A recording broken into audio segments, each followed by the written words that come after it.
सावन बदरिया छैलक धैली बाबा के जाके नगरिया मनवा हलचल मारता।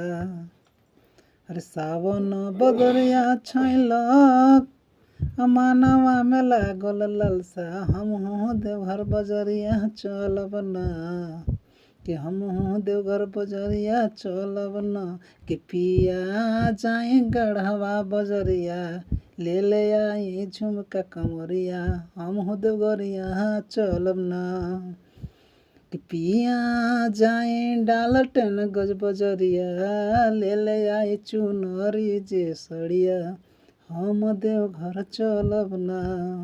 सुनले बानी हो राजा बाबा बड़ दयालु दुखिया के दूर करस भरसो झोली भारी।